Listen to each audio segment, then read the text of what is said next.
an example of doing the little things that make a difference and being Jesus to someone is something I saw a few months ago. I was out on a street called East Hastings, which is in Vancouver, and it's well known as the worst postal district or zip code in North America. It's a place where drug addicts go to die. It's full of homeless people. Has North America's first safe injection site where you can actually legally inject heroin, supervised by the government. It's that bad, and it's one of the areas where our teams work. And we have a training school for people who are trying to figure out, is this what I want to do in my life? And we took 9 of them down for a night, and we're working with this church that's on the street there, and they'd asked me to speak, which is kind of a weird thing, you know.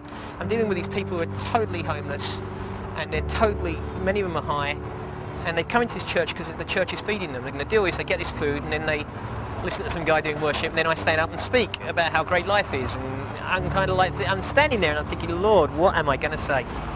So anyway, our team of 9 young people, are helping serve the food. And at one point this guy comes and he sits down, and I'm standing here, and there's a row of chairs there, and he sits there, and he's kind of like this. He's so high, and he looks like he hasn't slept for days, but he's this, and he's got this plate of eggs and beans and toast and sausages there, and it's in his hand, and he's trying to get his fork to stab the sausage so he can get it in his mouth, and he's moving like that.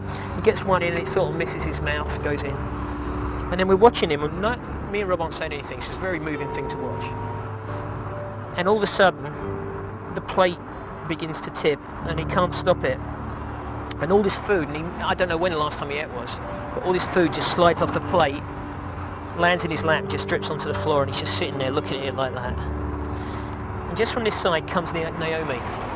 Naomi is one of our 17-year-old people, and she comes into this mess of this guy who's stinking and smelling and food all over him, and she kneels down in the middle of this pile of baked beans, gets it all over herself, and she takes a cloth and she starts to clean him. And as she's cleaning, she cleans him all over. Then she takes his plate, she goes back, she goes behind the counter, so she gets to the front line, she fills it with food, and she brings it back out to him, and she holds it, she's now covered in the beans and everything, and she's holding it while this guy's eating. And I saw Jesus. Naomi was Jesus at that moment, and that's when I got up and spoke, that's what I spoke about. That Jesus enters into our world in the way that Naomi entered into this guy's mess. And he makes a difference, and he cleans people up, and he provides a place and a hand that steadies the plate so you can get some food.